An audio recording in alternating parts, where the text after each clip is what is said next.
Cheers.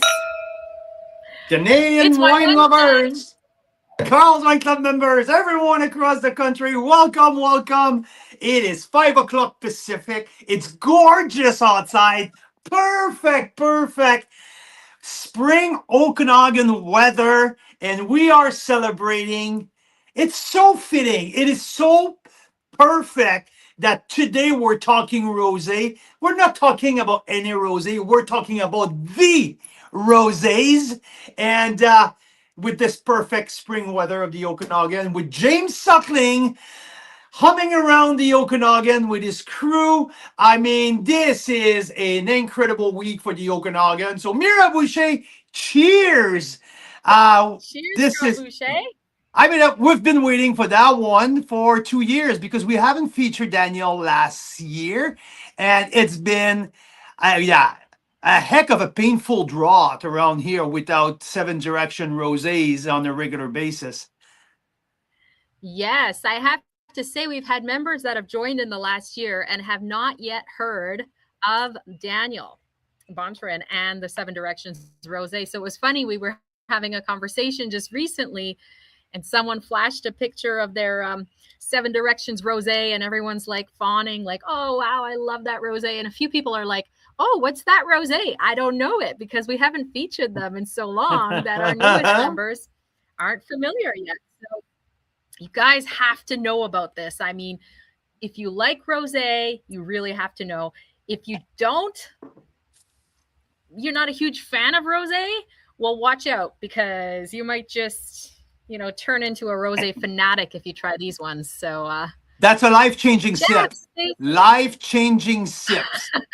yes. You're right. So we said, warning, if you like cheap rosé right now and you listen to this interview and you try Daniel's rosés, it might ruin cheap rosé for you forever. You will become a rosé nerd. It's a life-changing experience. Darn right it is. Oh my God, what an exciting week. Mira, before we bring our special guest in, Yeah. let's chat for a couple minutes because we've tasted some pretty good wine lately, and we reviewed the whole boat. I know, isn't it? It's in my Isn't it? glass. It's really good.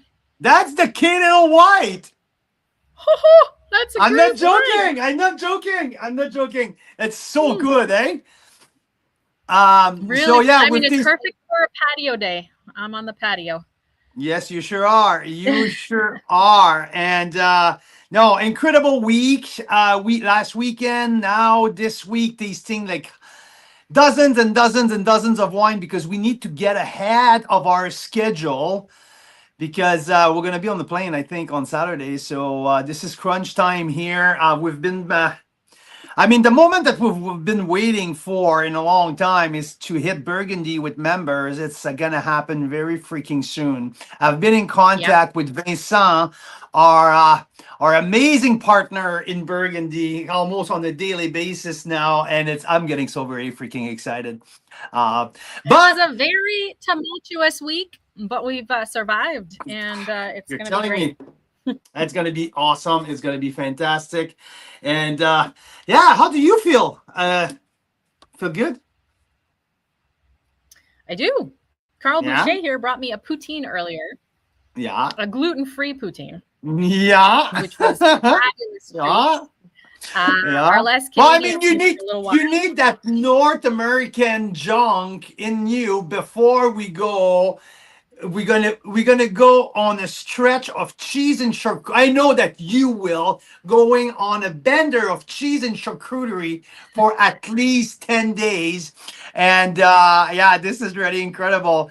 And there's another great news that I wanted to talk about before we bring Danielle. We book a trip to Romania. Someone with members, and someone in the membership said, absolutely, we're coming. It's Mira's land. It's Mira's Chateau Fort. I found it so funny exciting. Because I said we gotta go if we're doing wine trips with members to check out like iconic wine regions and bring Canadian wines with us and Canadian winemakers and taste these wines all over the world, because that's the next level, right? We've been tasting Canadian wine for almost 6 years now. and we keep saying it's world class, and it sure is. And so I said, I would love to go back to where I grew up in Romania, because they have been making wine there for like 6,000 years. It was super oppressed during the Soviet era. The vineyards got destroyed, but they're bringing it all back. And now it's been 30, 40 years and they've rebuilt based on that 6,000 year tradition. And I have family that have been farming in parts of Romania for generations and generations, and there are viticulturists and winemakers. I want to go back, you know, with the lens I have now, having tasted Canadian wines for 6 years. And guess what? It's right near Tokai, which is world famous for their sweet wines. Yeah, Tokai. And so are we in Canada, aren't we? We're world famous for our ice wine. So how cool would it be to taste Tokai with some of our top ice wines? And what I love is a few members have come forward and said, this has been on our bucket list. I'm like, here is my deposit. We are going. Romania has been on your bucket list, but I guess it is for some people. And you know what? It's the most affordable place to visit in Europe. And I have a confession. Okay. So we put together 4 more trips for next year. And Mira came to me and she said, Carl, if we do all that, that will be very important for me to do that in Romania. And I'm like, of course, partner, of course. So, and the whole time in my head, I'm like, people will never sign up to go to Romania. What the fuck are we doing here? And so we designed Tuscany, we designed Spain, we designed Burgundy 2.0, and we're going ahead and like, okay, boom, Romania and Hungary. And guess what? The first one that someone purchased, it's Romania and Hungary. So I have to give it to Mira. This is incredible. And I can't wait. More and more I get excited about that. Spain really, really excites me too. And obviously I started to talk to people in Tuscany.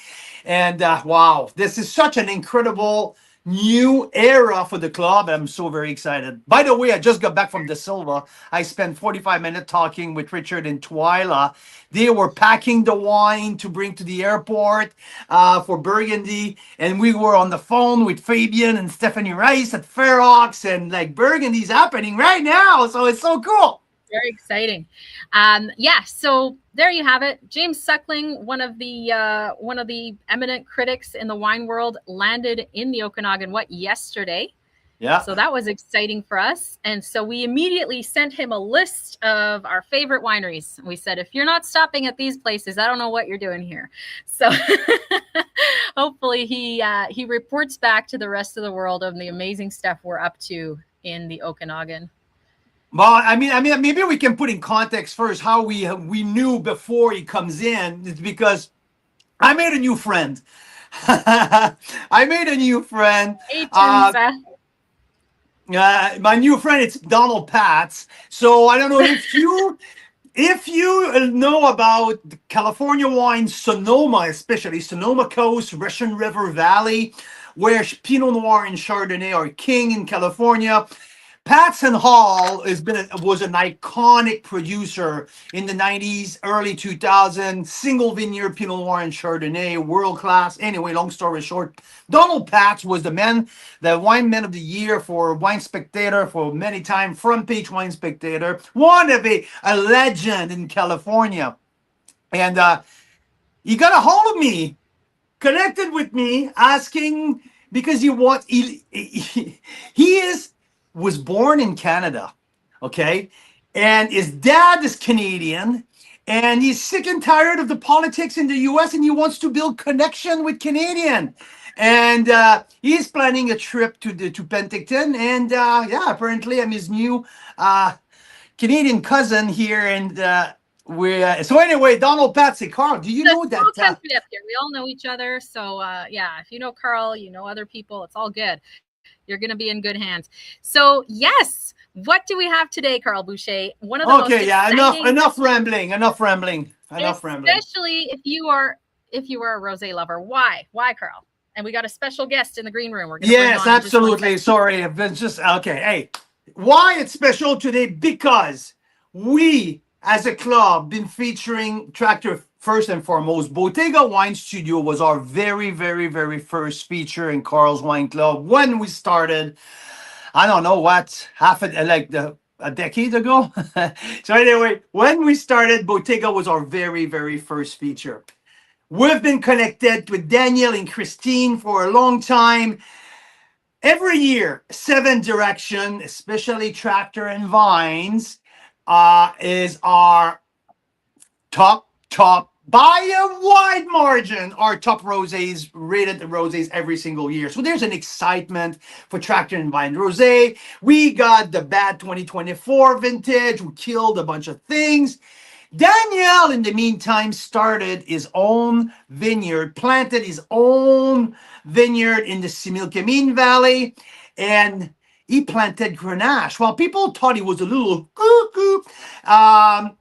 He went ahead and now he started to make his own rosé from Grenache. Now this is the release of the first ever Seven Direction Grenache rosé, and absolutely blew our socks off. So that's why I'm excited today, because we are talking about that wine publicly for the very first time. This was a secret. It wasn't released to his wine club just yet. Not everything is out, and we can freaking go ahead and tell the world how fucking amazing that Grenache rosé is, even in its first vintage.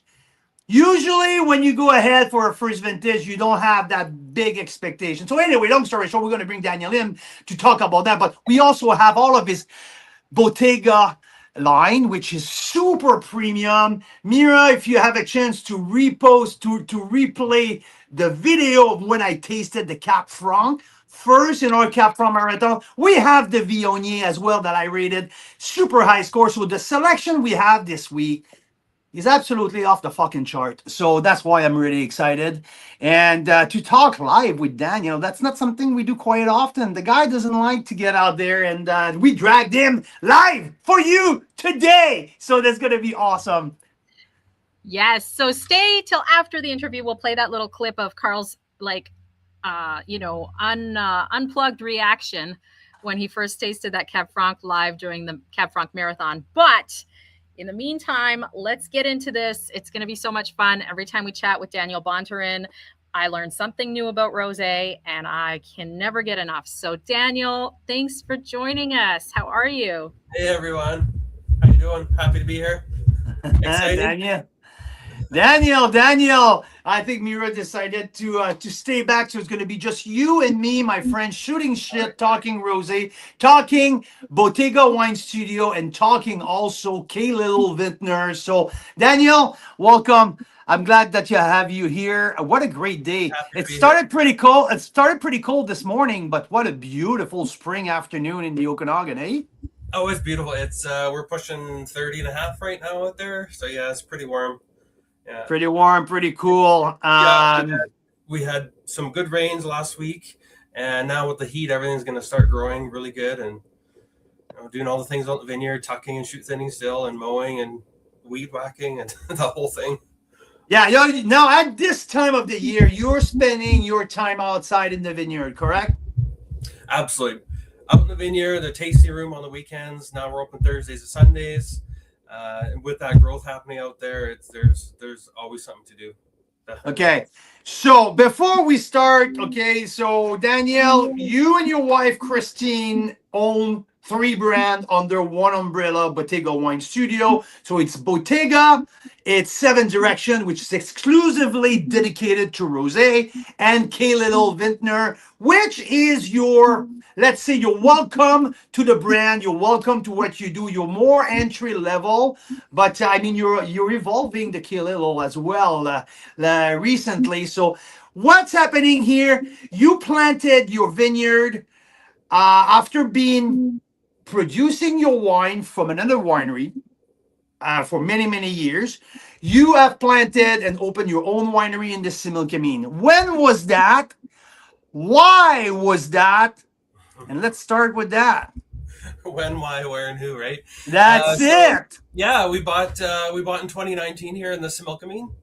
After deciding, being a virtual brand and gradiste as we were called, working under another winery's license, there's certain stipulations and certain things you can't do and such like that. So we got to a point where we're like, okay, either we're gonna continue or we're just going to stop making wine, just sell everything. And I started looking around, and basically we ended up in the Similkameen here. And the basic truth is that's where our wallet took us. That's where we can afford. Not a bad thing. It's a beautiful region. We love it.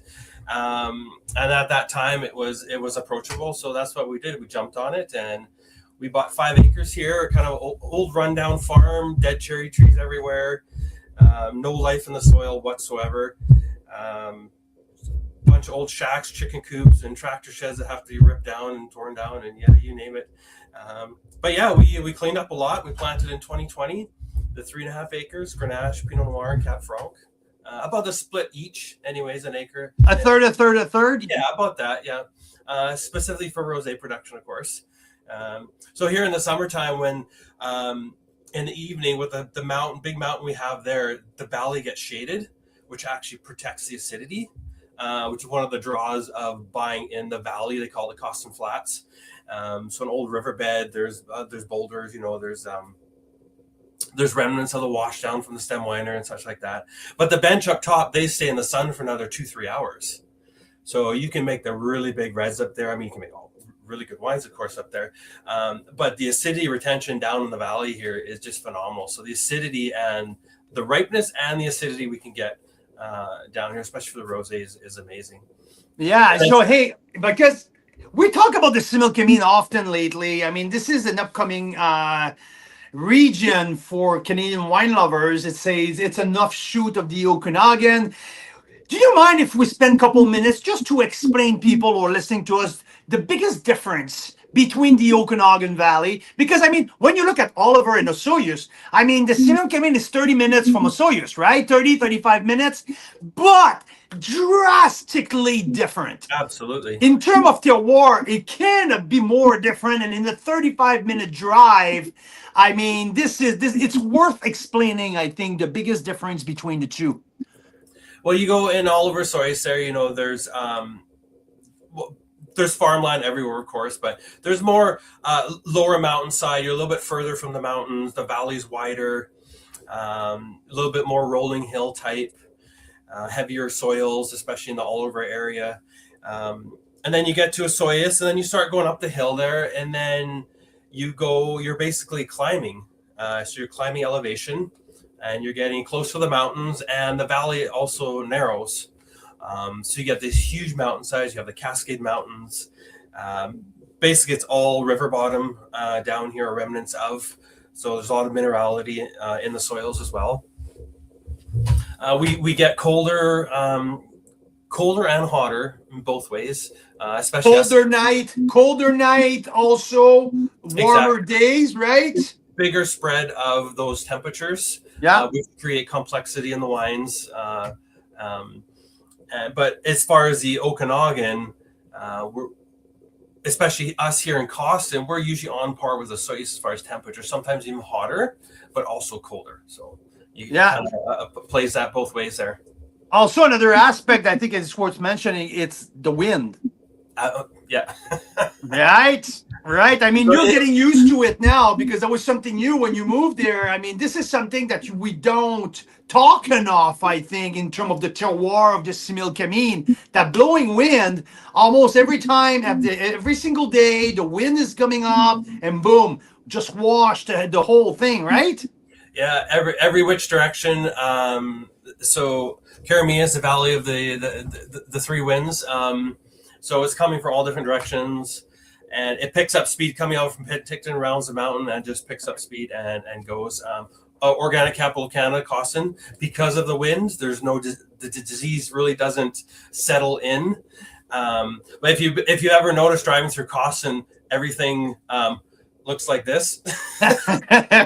The fruit stand signs, the apple trees, the nectarines, the grapes.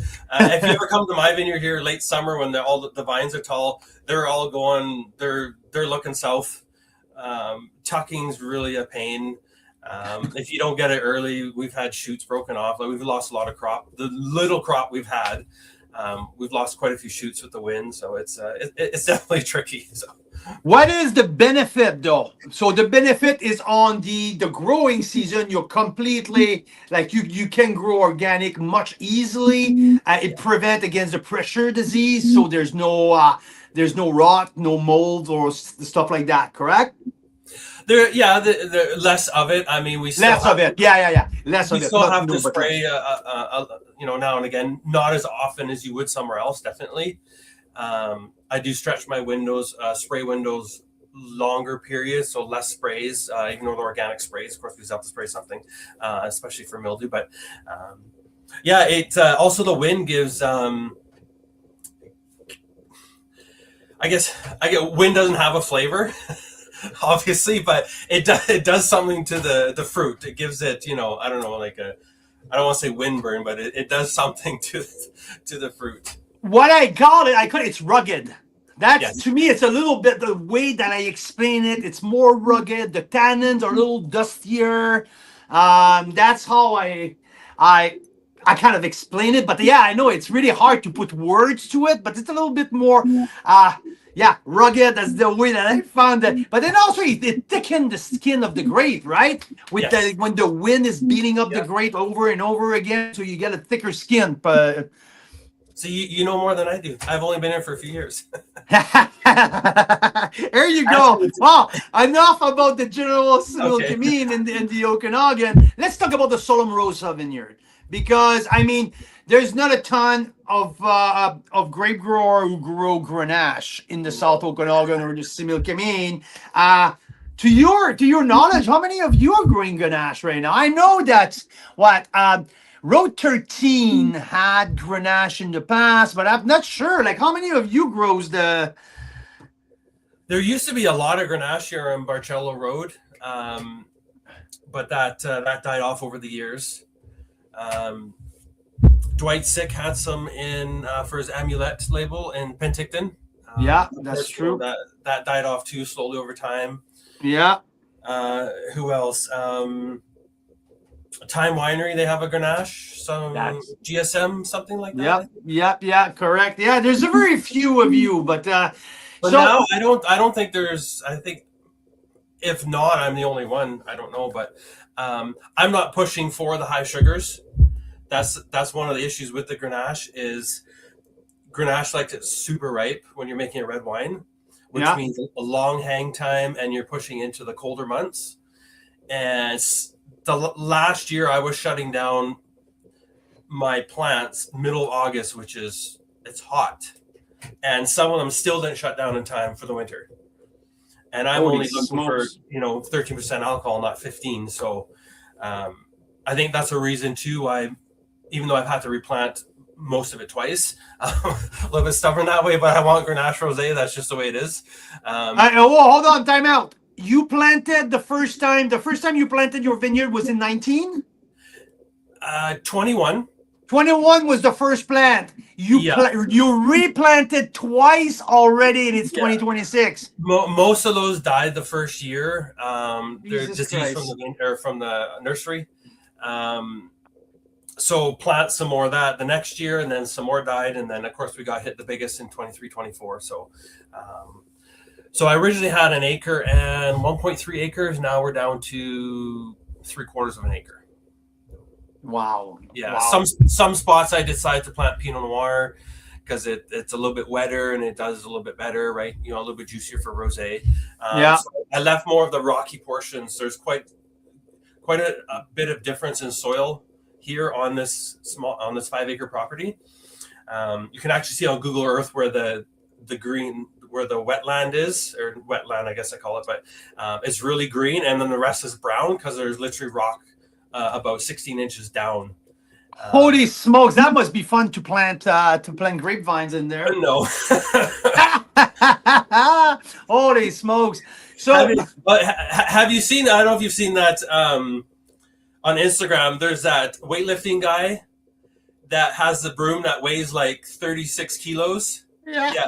Okay, that's the bar that my dad made me, something like that heavy with a point at the end that we would shove into the rocks and try to make a hole to plant. So That's crazy. that's funny, yeah. That's absolutely nuts. So let's get back to your background a little bit, because I mean, you've been known for years. The first rosé you've ever made was at Le Vieux-Pin, back in what was the first vintage? 09? 05. 05 Le Vieux-Pin, Vila, right? Vila Le Vieux-Pin. That's how you started. When did you realize that rosé was your passion and that's what you wanted to do the most? Not too far after that. So we were making single vineyard wines back in Le Vieux-Pin back in those days there. Actually, my second rosé, and it was from Kalala Vineyard, so Carnell's vineyard in Kelowna. And I ended up getting 97 points international on my second rosé. And so that was kind of the aha moment of, this is probably, well, obviously I've only been making wine for 2 years, right? At that point in time. So that was pretty awesome. And yeah, I just the style that I did really well with over the years, and I'm pushing close to 90 rosés now. Since 90 rosés. We're gonna have to update our email, because we mentioned over 60. So now, okay, and that's what I was thinking. I'm pretty sure he's closer to 100. And yeah, so 90. But that's funny, because you were at Le Vieux-Pin, so it's in Oliver, and you were making rosés from fruit from West Kelowna. Right, yeah, until the winery and vineyard was new, so first crop was what would that have been, 08 maybe, 09, yeah. I think. So we were purchasing grapes all the time there, but that's cool. Even now I find that I don't just go, I need more Pinot Noir or I need more Cabernet Franc for rosé. I find the appropriate location, terroir, soil type. Yeah. So anything, even now, Khalid is making some really nice Pinot Noir. Of course, Summerland, Tractor and Vines, and up where it's a little bit cooler climate, fresher acidity. Our Cabernet Franc Rosé, even though it's South Okanagan, it's Fruitvale Ridge Vineyard. So like here, there's a huge mountain right off to in front of the vineyard, and it gets the shade at night in the afternoon. So you don't have the scorching sun of the 4 o'clock, 5 o'clock, 6 o'clock, where everything sits and burn, right? Yeah, exactly. And then my Bottega Cab Franc was right in the Soyuz, no shade whatsoever.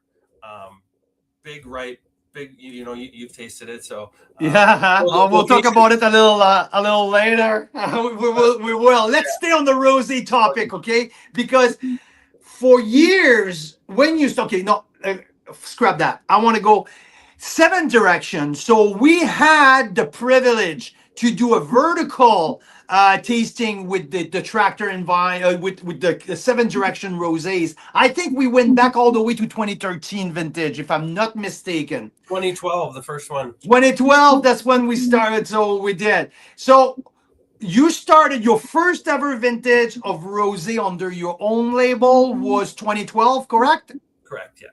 Yeah. Okay. Yeah, those first 4 or 5 vintages, I started making rosé when back in those days, 20 years ago. It was fashionable to be in the Saignée style. So drawing off of red wine fermentation, and that's how that rosé came about. Vila was 05 was a brutal vintage. Le Vieux-Pin at that time was a Pinot Noir house. That's so funny. Yeah, I didn't know that. I didn't know that. Yeah. And they're actually those Pinot Noirs, if you can find them, those 05. I mean, all their wines are great, but I had an 06 recently that I made. Périgier, I think it was one of the names. They were named for each. It still had years, like probably a decade or more to go. Just phenomenal wines. That is mind-boggling. But basically, that vintage was so wet, nothing but rain. Third week of October when the Pinot Noir is perfectly ripe, and then it starts to rain, and it rained. So the manager is that time. He's of course, this being my first time ever making wine, asked me if I knew about this Saignée, and of course not, because. So yeah, he said you bleed a percentage off. So we bled 15% of the juice volume And what that does is, and that's how Saignée came about, was on those high crop, bad vintages. Just to concentrate, to Right. concentrate the main juice, right? It concentrates the tannins, the colors in the vat of your red. Yeah. But also the Pinot Noir ends up being ripe, a little bit sweeter, because you're picking for red wine. Even Pinot Noir, you want the 23.5, 24 sugar, so you're already pushing that limit of Rosé. It just turned out beautiful Rosé. So when I started in 2012, as 120 cases, I think it was, I wanted to make a step up. So those 4 or 5 vintages were I used 500 liter brand new French oak barrels. Every vintage you had a brand new one. You're purchasing a new foudre every single time. Yeah, exactly. Yeah, and then I would sell it off to another winery. You know, because basically it's fermented and in there for 1 to 3 months. Yeah, yeah, and they're all temperature controlled. I have a cooling snake. It's this bendable stainless thing where the glycol flows through. You shove it in the bung hole, and then I control the temperature there as well, so I don't just let them go wild. So 12, 13, 14, 15, and 16, these were the first era of Seven Direction, all fermented in brand new 500 liter. But the source of the grapes were always coming from West Kelowna. Kalala Vineyard was your first source. There you go, Mira, you're a genius. There you go. So you can see here the evolution of the color of these wines, which is absolutely fascinating. So you go from Kalala in West Kelowna. After that, you move to Cannon View Vineyard in Summerland, correct? Just for 1 year. That was some other venture that didn't happen. But the first year I try a new vineyard, I don't use oak. Okay. So Cannon View has no oak, and that wine after the darkest red one on the left, that's the first year of Tractor and Vines that has no oak, and that was we didn't lease that property yet, so that was a really high crop vintage. But and then I went to neutral barrels after that. Okay, it was more delicate than Kalala, so it wouldn't be able to take new oak. But it did really well in neutral barrels. So, yeah. And, of course, by that time, it was more Provence-like, lighter rosés, so less skin contact. The earlier vintages were almost up to 24 hours on the skins sometimes. So now I do and that's why, just to bring that knowledge to the people, that's why they're much darker, because of the time of when the juice is sitting on the skins, right? Yeah, exactly, yeah. They weren't sweet. But the barrel added sweetness, so it's a different sweetness. Remember all those caramel notes we were getting? Yeah, exactly, right? Yeah, that was from the barrel itself. So yeah. So over the years, when did you started to taste these iconic wine from Provence to educate yourself? Was it something that you were doing on the side, or that was purely your gut feeling? You wanted to go for that style. How did that evolve over the years? Yeah, I really didn't taste too many wines from from Provence. I did have an inspiration though. So Chateau des Clans that was making Whispering Angel, Garouche, one of the highest scoring rosés of all times. And I saw a picture, and they were fermenting all their barrels all their rosé in 600 liter brand new French oak, and it looked like something out of Terminator, where all these things were hanging from the ceiling, and they were all glycol lines that they would pop into each barrel. And there was a whole cellar full, and that was one of, well, besides, of course, for the winemaking side of it, the inspiration for the labels, of course, was Christine and I and our blended family of 5 kids. And the lavender is a flower of Provence, so that was kind of the inspiration for that. But the started being in oak barrels. I knew right out the gate that's what I wanted to do in those early vintages, was use brand new French oak. And then, of course, Tractor and Vines came along, was a little more delicate, more acidity. I guess the clone was a little bit lighter, so the new oak just would have been too much for it, basically. But yeah, just a couple hours on the skin. Well, yeah. On hot vintages, like 2020, 19. There's a couple of the little darker ones there on those light ones. Those are the hotter vintages. So in hot vintages, I whole bunch press because I don't want. There's enough color in the skins already, especially in the hot vintages, because you get more heat units, more light coming in, more sunlight, of course. So yeah. Let's talk about Tractor and Vines, because Tractor and Vines was an integral part of your portfolio for years until the frost. And I think that's what really took your obsession for precision, obsession for details, having that little plot of land. You really took these fruits to an incredible level. So what made Tractor and Vine, that little plot of land in Summerland, I mean, it's a stone throw from my house. Why this little vineyard was so special? We were looking. We're still very small lot. I mean, we're the Cab Franc Rosé. We're in a couple hundred cases. Tractor and Vines, we're only producing, 200-ish, maybe less depending on the vintage, because it was just 1 acre of land. But I wanted something small that I can farm myself and be in 100% control of. And really, that's majority of the time, that's the only way you can really make these world-class top wines, is being in control yourself. Growers are great. We get really good fruit from the growers, but to get to the next extra level, you really have to do those extra things, right, out in the vineyard. Even so, removing suckers or the laterals, right, those have to come off because those promote greenness in the fruit. We're basically waiting till the 3rd week of August, when the heat spike is gone, to remove any of the leaves. Protect, as a canopy, to protect the grapes for burning, right? We want less color as well and more flavor. So if your canes are all intercrossed like this, you're going to get bunch rot, you're going to get mildew, and you have to take the leaves off to get airflow. So if you reduce the yield and have better spacing on your vines, you can leave the leaves on longer. That's it. Yeah. There was a couple years where the heat came back, and we got burnt a little bit, but that's kind of the way it is sometimes. But hey, that's that's a coin of a flip of a coin. I mean, you take some risks. Sometimes you win, sometimes you lose. Now, okay, so let's get back to what we have here. Okay, I would like to talk about your new release. Now, Tractor and Vines is no longer part of your portfolio. You're focusing on the Solemn Rosa vineyard, which is your own vineyard, your own property. This is the first of the Grenache.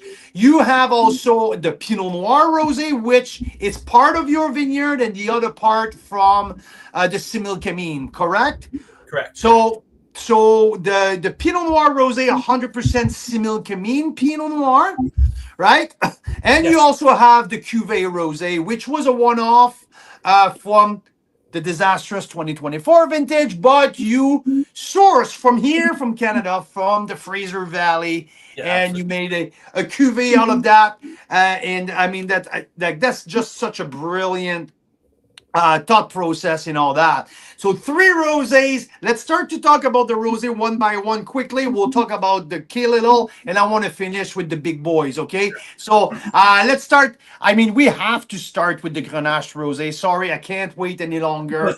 So 2025 Grenache rosé. That one is going on my top 10 wine of the year. I have to say, I don't care what people say. I don't care what people think. This is incredible, 94 points. And one thing that I have to mention, I was so excited to try that wine. We cracked it open, Mira and I, we tasted it. Obviously, we were over the moon, cheering, saying, okay, Daniel is back. This is incredible. We've been waiting for so long. We left the bottle open for 10 days. 10 days. That's we got amazing.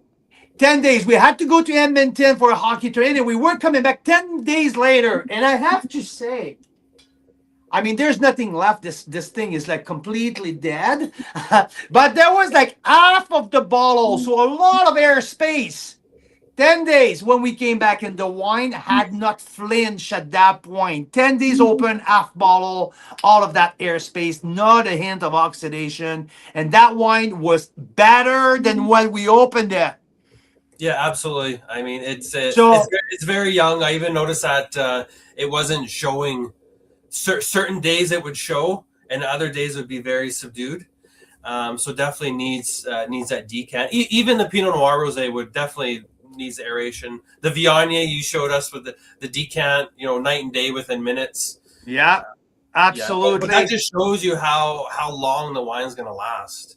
Oh, I mean, we know you and me and the 12 people who were at our house when we did that vertical tasting, that 2012, 2013 are still drinking fantastically.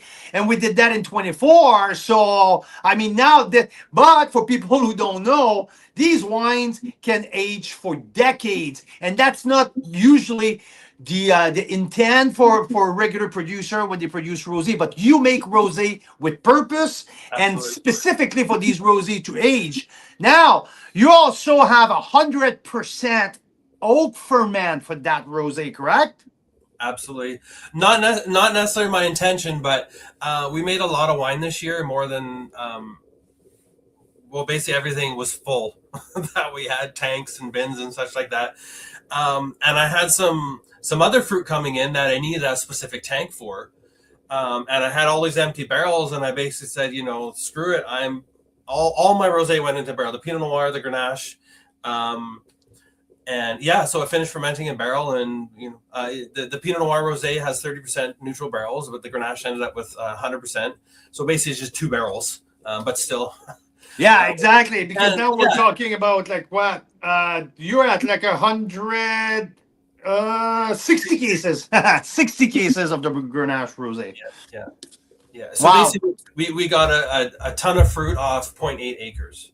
So that works out to, what is that, 1.2 tons an acre. So, some of the greatest wines, not, comparing to the greatest wines in the world, but most of the greatest wines in the world are made on the third leaf, which is the first crop, because the yields are so low, not by purpose, but just the plant, that's what it can give. Yeah. So there's a lesson there to be learned as you move forward, about the quality that it has. You can't just keep pumping on the fruit as you go. You have to maintain the low yields to get that concentration. That concentration. Wow. Now this is an absolute beauty. I mean, now we're talking about like above $40, $42 rosé, but it's a collectible rosé. That's a rosé that you can put in the cellar for half a decade and surprise yourself here and there. But I have to say, right now, this is pretty darn freaking enjoyable. I mean, this is an absolute delight. This is, one of the greatest things of the Okanagan and the Similkameen I've ever produced. This is top 10 wine of the year, no doubt about that. And well done. And I can't wait to build a little bit of that vertical here to see how that's going to evolve over the year, right? And the vintage typicity and all that. I'm really excited for that. That will be awesome. So that the Pinot Noir Rosé, let's talk about it. So you have the Solom Rosa fruit. So we're down from 94 to 93 points. Just saying, typical, because exactly, right? When I taste your rosé, to me, first thing come to mind, it's Pinot Noir Rosé. Usually, because I've been so ingrained into the tractor and vine and the Kalala. So when I think high-end Daniel rosé delivery, it comes to Pinot Noir in my head. Now, obviously, Grenache is coming into in the equation now, but Pinot Noir was the grape that you learn how to become who you are as a rosé winemaker was basically on Pinot Noir, right? Yeah, the first Vila is still based off of Pinot Noir. Anything with really nice acidity, you want to keep for rosé. Certain varieties are too dark skinned naturally, so you end up with too dark right out the gate. Yeah. Cabernet Franc we do really well with too. It's a little bit less acidity, more saline, a little bit creamier. But the Grenache has both worlds. It has the salinity, the creaminess, but also the acidity, like the Pinot Noir has. And the light skin. Yeah, right? It's a little richer because of the barrel fermentation too, and that's kind of what I was I was building that for a little bit more higher end, more lush, I guess, or luxe sort of thing, right? Yeah. Try to get to that next level. There's another level coming up in a few years, but we'll see what we'll see when that comes about. But yeah, that's That's the Pinot Noir Rosé, and I mean, like it's so Similkameen fruit, to my opinion, bring the difference, and I found it right out of the gate. It's on the finish. I think the finish is a little different from what I'm used to with you. Obviously, the terroir is completely different. So we're moving from Summerland fruit all the way down to the Similkameen. So, I mean, am I out for lunch to think that the finish, especially the back end of Pinot Noir Rosé, is a little bit different than what we're used to? Oh, absolutely. There's more of a stony, like a wet. Yeah, chalky, stony. Yeah, it's not gritty, but it's I don't know if you ever rock, but yeah. It has that texture to it. Yeah, stony. Yeah. No, the minerality just I mean for being such a young vineyard in the first crop, I mean the roots aren't that deep, but it's pretty much, if it's not sitting in parts of soil, it's basically a rock. Yeah. So it has. There you go. Hey, okay. So I had something in my glass. I knew that Mira really quite enjoyed that K Little White. I never thought. I never thought that Gewürztraminer can match so well with Chardonnay. I didn't know either. I mean, this is pretty darn cool. Usually, when we get a large proportion of Gewürz in a blend, I feel like often it takes over. That's the only thing I can smell. It comes out on the front palate right away. The attack, but with this guy, the Gewürz doesn't overpower the blend. That's why I'm liking it so much. So tell us a little bit more about that wine. Well, the original K Littles were all based off of Gewürztraminer. I made Gewürztraminer for a lot of Gewürztraminer volcanic hills for 13 years. Anywhere from bone dry and ice wine. So that little bit of a lusher style of Gewürz I really like. So that's the grapes we could get, and it was able to keep the price point low because Gewürz is easy to grow and it's not not hugely expensive. But I wanted to switch it up because Gewürz sometimes has a bad rap, so we had a bunch of Chardonnay, and the only Gewürz we got was at 33%, which wasn't a lot. It was a few 400 or 500 liters maybe. From the Similkameen here, that's all that it produced. But we had a good amount of Chardonnay. So I came up with a blend, put it together, and it just so happened that I needed more Chardonnay. Because when you're working with blends, you're using a little 100 mils, but when you use a larger vat, it always comes out different. So you're always adding either more or a little bit less. So I just kept adding Chardonnay until I liked the palate, and that's the blend that we came up with. So. That's fantastic. Any oak usage in there, or 100%? To my opinion, it's 100% stainless steel, but I don't know if you have a little bit of a neutral barrel somewhere. No, 100% stainless steel. The Chardonnay is out of Oliver, self-fruited Chardonnay, low crop for 25 actually. I think it was 3.5 tons an acre. So, and that's just what the fruit produced. It wasn't like they cropped it low. Yeah, that's the natural balance of the vineyard. Yeah, exactly. So you have that little bit of weight to it as well. And the Gewürz from Similkameen here, really bright, really nice, actually really good acidity. Yeah, no, it's a nice summer wine. I mean, it's a year-round wine, don't make me wrong, but I mean, for the blend, I like a crisp, round, but like it's lively. There's a lot of energy in that wine. I really, really like that. It's nothing heavy, not overpowering. So balance probably being the one. If I have one word to choose for that wine, it would be balance. So yeah, well done on that. That's the K Little White. K Little Red. Now you went from the usual K Little Red, which was a blend of usually Merlot, Cap Franc, but now you just released your first K Little Cap Franc. Right, the 2022. So the plan wasn't to have a varietal for K Little. K Little was basically built for an offset from Bottega label. Nice, yeah. Thank you.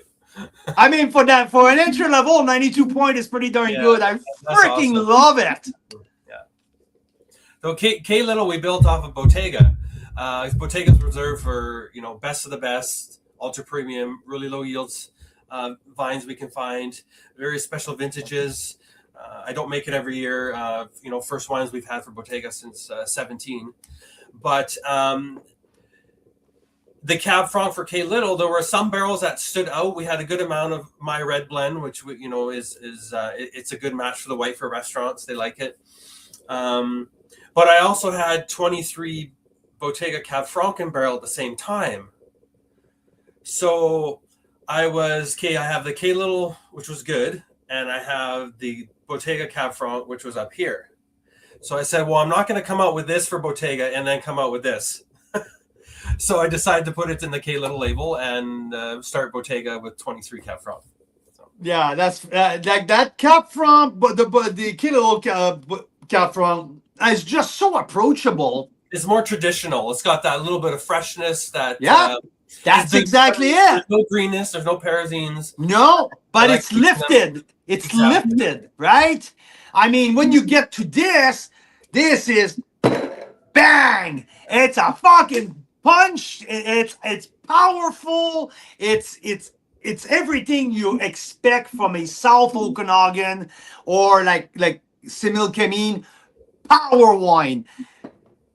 The K Little have freshness. It's a wine who dances. This with the barbecue and it's so approachable, but very Cab Franc, ripe Cab Franc. I just like the balance between acid and fruit ripeness. Awesome, really, really, really awesome. So 92 points for that one. And that leads me to this because I had a few moments online with the Cab Franc when I did my Cab Franc marathon. But that goes way back when we were starting to visit you. You were opening the. Yeah, well, when I tasted it in bottle, but absolutely. I tasted it multiple times in barrel. Right? Every time I was going to visit you, you were revisiting, and I remember how the tannin was just freaking getting your mouth. We couldn't speak for a couple minutes after we had a sip. It was in brand new French oak, and we were keep joking about it. One day this wine will be freaking awesome, and you can tell early on when the wine's going to be special. Absolutely. Exactly right, and what we're talking here, 1,700 bottles. So 140 cases, something. 140. That's a lot for Bottega. Usually we're 2-3 barrels, but the vintage was spectacular. So what are you going to do, right? Exactly. 23 outstanding vintage for Cab Franc. So tell me where the fruits are coming from. The fruit is between Anasoyas, anyways, close to the border. So very hot. It's a small acre and a quarter parcel. I helped the old guy plant it, Frank. He's 86. He wanted to plant a vineyard on his little property there, so we did. I planted a quarter-acre Merlot and then the rest Cabernet Franc. So the 2023 Bottega Merlot is from the same vineyard, but we only had enough to fill a barrel. So it originally wasn't intended for Bottega because it was just a barrel, and I'm like, it's good, but it's, it didn't have the structure and everything. So every month the volume in the barrel gets lost, Angel's share, evaporates water and gets more concentrated. And I had no wine to top it with. So I used the brand new French oak barrel from the Cabernet Franc, because it's the same vineyard, it's a perfect match, to top that Merlot. So over the year and such that it was aging, it started to get really, really good. And that's why I decided to put it under the Bottega label. Yeah, and so that Cab Franc, I seen it a couple years, when it was aging in barrel, you bottled it, and before it was released, I was doing my Cab Franc marathon, and I said, Daniel, I remember what I was taking in barrel. I don't care where is it, if you can give me just a little splash of the birds. You said, no, it's just been bottled, but you can't taste that right now. It's not ready to taste. And my answer was, I don't give a flying fuck. I need a bottle of that. We need to open it live. I want to see where it's at. And we had I think it was 75 something. Yeah, there's a lot. Yeah. Cap Franc opened that day, and this one was the highest rated. Like, I mean, that was number 2 because we had one. It was a 2018, but both were rated 94 points. And I think Mira might play the live moment when I tasted it. And I mean, this is $64. I tasted wine at that caliber that winery will sell for 120. Some will say sell that to $150. That $4 that you're selling it for, it's a steal of a deal for the quality of that wine. And this is just getting started. This will age for 25 years, no problem.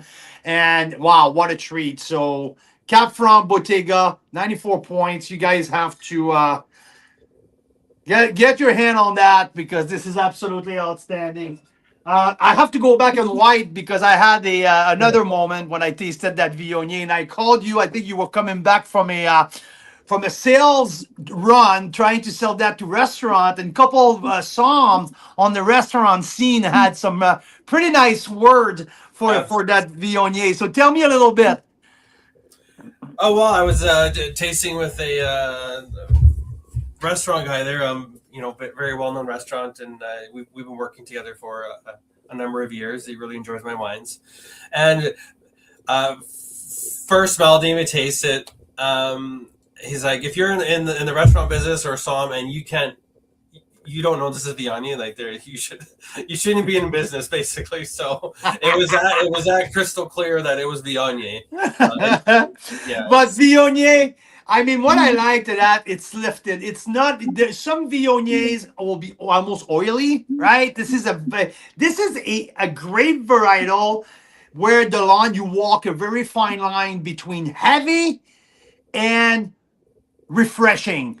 So this has everything. That wine has weight, has acid, has lift, has what I mentioned and what I came out of that tasting that, I said this is probably the best white wine that I tasted from British Columbia outside of a Chardonnay.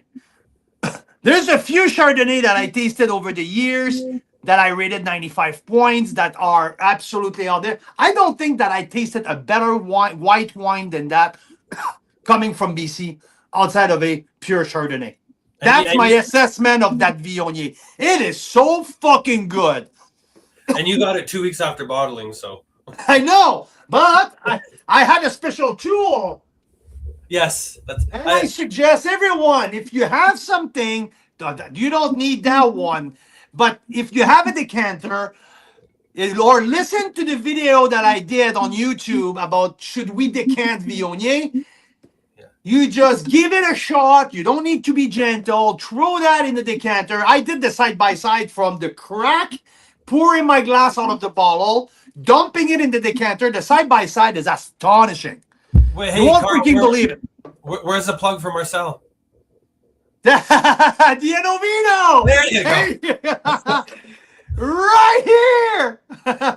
That's Dianovino. If you don't have a decanter, just put Dianovino in there. It does the same thing, one glass at a time. So yes, absolutely, Danielle, you're 100% right. At $40, I'm sorry.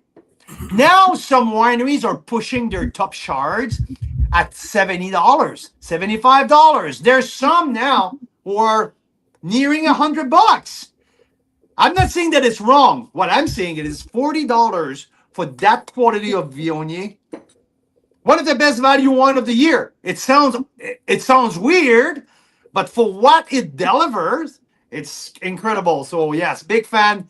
Viognier, and that's the last time you made a Bottega white. That was Viognier as well, right? 2017 was the last vintage, yeah. 2017, and that's still tasting good today, like even better than it was bottled. So wow, and you have a few of that. One left actually. I didn't save any because in the library I wanted to get rid of it, and then because I'm like, oh, it's not going to age, right? It was good, but and then when we opened the taste room in 2013. We need a white to pour. We had, I don't know, like 15 cases left of it. And like a 17, so I want to get rid of it. So we put like a ridiculously cheap price on, and we sold it pretty quick. And I was like, well, this is amazing. I didn't save any for the library, so that's what happens. There you go. And there's also now Bottega Pinot Noir. Yes. So I mean, this is very young, very young, yeah. But that's not the point. The point is, it's hard to find a wine rarer than that. Like, I mean, this is a wine that if you can get your hand on a bottle or two or a 6-pack of that, you have to do it now. This is a 2024 Okanagan wine. I don't know if I need to rehash what happened in 24. There's no wine from the Okanagan or the Similkameen in the 24. A few barrels here and there. Tightrope. We got our hand on a few bottles of Tightrope Riesling. They were in a small pocket on the Naramata bench. They were able to make 1 barrel of Riesling. A few wineries by miracle got a little something, but 97% of the crop was decimated, right? You were able, and this is Tractor and Vine. We've talked about Tractor and Vine multiple times already since the beginning of the show, which made your iconic rosé. You have never made a red from Tractor and Vines, right? That's the only time it ever happened. Now you have 100% red Pinot Noir from Tractor and Vines from 2024. Yeah, 1.5 barrels. That's all we got. So we got half a ton off that acre. Normally we get 4. Half a ton. You said not a ton and a half. Half a ton. Yeah. So everything was growing nice. You know, we pruned it accordingly. We left extra. We left 5 buds instead of 2 on every spur, and sometimes it was a 5th bud that took with nothing on the bottom. So but not everything had a cluster. There's a cluster here and there. We farmed it. I mean, just like you would if you had fruit on a normal crop. So it's a very, very expensive year, but it was a full canopy. It was beautiful. Had everything going for it. But yeah, it's a small, tiny crop. While everything died, some plant died. Most of the plant got damaged. Why Tractor and Vines had a little bit of survival and some fruits and proper grape growing in 24 in one of the most decimating frosts in history. Why that plot of land? Because it was so close from the lake? The lake effect, yeah. The lake effect. Heat coming off the lake at night. It's literally, I don't know, maybe 200 yards, I would say, from the lake. So that's basically the factor. Sure, there's houses around which also create, just like Frank's place. It's all house, it's all pavement, it's all, the heat units are there. Yeah. You can't get away from it. Little bit further apart in Tractor and Vines, but the housing around the area definitely helped as well. Yeah. So yeah, the couple degrees made a big difference. And no vines died at all. They all came back strong, but yeah. So let's talk about numbers. 485 bottles. Barrel and so a half. We're talking, what is this, 25 cases? 34 cases, something like that. 34 cases. I mean, wow. So there's some available. I give it a 93 points. I mean, this wine is so well structured. This is a Pinot on dark fruit, some earthiness. The structure is just like straight as an arrow. The texture is beautiful. What did you do with oak in terms of oak aging or ferment? So I use a neutral barrel. To ferment? No. So basically what I destemmed, taking the fruit off the stems, kept the berries as whole as possible. It was basically in a small bin. So I did a bin ferment, punch down normal, try to get as much color as possible, but very gentle at the same time. Very cool ferment. Because I picked it, it's, I don't know, I forget what the alcohol is, but it's 13.5, 13. You're at 13 here, yeah. 13. 13 on the label, so. Yeah. So a little bit riper. So we did a cooler ferment. And really long extended maceration. So after fermentation, leaving it on the skins and the juice for as long as possible. Little basket press that I had. I'm sure I lost some volume because if the basket press isn't full, you don't get as much. So what I did as well, though, is I used a sifter, like a big flour sifter, and I literally scooped the berries onto it and squished it with my hand to try to get all the rest of the juice out as much as possible, and transferred it to a second filled barrel from a very well known and French cooperage. Pinot Noir producer in the Okanagan. So yeah. Okay. Yeah. Okay. So unfortunately, they didn't have any fruit, and he had all his barrels empty. And he said, "This is the first and last time I will ever sell a neutral barrel to anybody, but I have basically hundreds of them sitting here, so I can sell you one barrel." So that's what he did. He sold me one barrel. So yeah, specific Burgundy toasted specifically for Pinot Noir and such like that. So. That's awesome. And that's why when I tasted that, because now we're on the verge to leave, like we're jumping on the plane on Saturday for Burgundy. And what I had in mind when I tasted that was Nuit Saint-Georges. That's what came to mind was Nuit Saint-Georges because of dark. It was dark. It was structured. There was earthiness, but some dark fruit and tobacco. I just thought that like that little floral component was coming surfing on top. I mean, wow. That's awesome. And like I said, if you're looking for something rare, that's something that you won't find in a liquor store. You just need to know someone who knows someone. These wines are just so rare and so unique that, wow, this is awesome. I love that. Thank you, Ken. Yeah, the Pinot Noir and the Grenache Rosé are definitely not going in liquor stores. That's for sure. No. The odd restaurant that that we have a small restaurant following that takes some exclusive things here and there, but that's pretty much it. I would love to go back in my restaurant days and to be able to pull that out of the cellar when someone say, "Hey, it's up to you. Just bring me something nice." That was my favorite thing. Just going to the cellar and finding like some of the rare shit I had like put aside. That will be my thing, like bringing something like that. Wow. Yeah, really, really cool. So, I mean, Danielle, we've been on for what, an hour? You've been doing very well. For a guy who freaking hate doing that, you've been doing really fucking well. I didn't even have to have some wine before we started. That's awesome. I had water. That's it. So yeah, but yeah. I mean, I'm wowed myself with the 23 and the 25 vintage. I surprise myself sometimes too, but the lineup is phenomenal. We're so excited, and it sure is. Yeah, such amazing wines and. Yeah, and there's wine for everybody.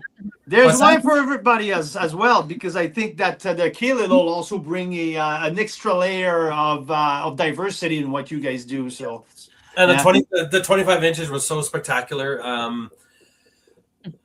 for two reasons. I mean, it was a comeback vintage, but there were some vineyards, especially in the Similkameen here, that were still damaged heavily. So the crops were tiny. Hence the reason we made like four or five times more than we usually do. We've got Malbec, Petit Verdot, Cabernet Sauvignon. We've got more Pinot Noir in the cellar from 25, just really tiny clusters of beautiful fruit. So we're definitely going to have some more Bottega different varieties coming on stream here in the next couple of years. Yeah. That's awesome. So for people who don't know too much about, they're used to your rosé, but didn't know how the level of quality of the Bottega. Guys, it's time to start to pack the cellar with some Bottega. First and foremost, they can age for decades. And second, there's new vintage coming up. So now you guys can start building something really awesome with Bottega. So I have 93 points Pinot Noir, 94 points Viognier, 94 points Cap Franc. Take this, buddy. This is an incredible lineup of Bottega. We also have the Merlot at 92 points. And the Rosés, I mean, I don't need to push anything about your Rosés. You're the freaking Rosé master, my friend. Thank you for sharing especially the Grenache with us. It's an honor to be one of the first of tasting that. Thank you very much. And I mean, My pleasure, Daniel, guys. Thank you. thank Thanks for you. having me, and we love the support, and shop Canadian as much as possible. Yeah, to drink good wine. Absolutely. Yeah. Can't do anything better than that. Drink wine and have good food. Thank you. Yes. You have a good evening, Daniel.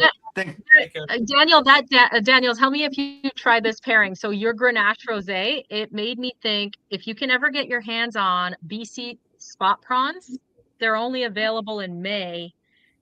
If Oh, you wow. go like to Vancouver off the shore, they're a delicacy and they're shipped overnight all over the world at, you know, high-end restaurants. They're only available for like 2 weeks a year. But if you've ever tasted a BC spot prawn, Yeah. it's quite a delicacy, and I think with your Grenache Rosé, it would be completely out of Well, this that's, world. you So know, I we're haven't gonna even have tasted to. it since I bottled it, so. Oh no! Well, keep a few bottles for yourself Carlos because is the that only one one seems. who's tasted it since it's been bottled. So. Yeah. I know, right? Wow. I'm Well, thank relying you, on his Dan. tasting notes so I can work them. I love it. Yes, Thank you, Danielle. so good. Cheers. Thanks again. Say hi to Christine for us, and I we will will. see Thanks, you guys. real soon. Thanks. Take care. Woohoo! That was the Rosé Master who made our top rosé in Canada 6 years in a row now. And we're not just like saying that's our favorite rosé. It's actually what we tasted with members, with Carl live, over multiple what we call rosé marathons, right? Where Yep. we open like 40, 50, 60, 80 rosés from across Canada and taste them all side by side. And this one comes on top every single time. Every It's in single its time. own league. Yeah, Daniel is for sure the rosé master in that respect. And now to have a Grenache rosé at 94 points, it's just out of this world. So you can only get it through the winery or through Carl's Wine Club this week, ending on Monday. Oh no, I The think link, the wine. It's not even. Is it on the website yet? I don't think so. I think it went through the through his wine club now. But yeah. Anyway, yeah. on their website now, and it's on ours. So watch for the link if you haven't gotten it yet. Some members have already started ordering, which is fantastic. And you'll see Carl's tasting notes and more info coming at your way if you haven't gotten it yet. So have a fabulous evening, you guys. It was really great to see you. The next few weeks, we are still doing Wine Wednesday because we're not about to go 200 plus episodes without missing one Wine Wednesday in the last 6 years. And miss this, even if it's like 2 a.m. where we're gonna be. So, but you might see some recorded stuff. You might see some flashbacks from the last 6 years, some memories. You might also at 2 a.m. in Europe. So that'll be stay possible. tuned. That'll be possible. You might see some calice de tabarnak, Chardonnay, très bon, and because we're gonna taste some of the world's best Chardonnays, and yeah, with some really good people, some good friends, some good people, some good members, some awesome winemakers with us. Yeah, stay tuned if you want to know how we tour members internationally. It would be really interesting. I can't wait. It's going to be awesome. Yeah. Have a great night, guys. Happy Wine Wednesday.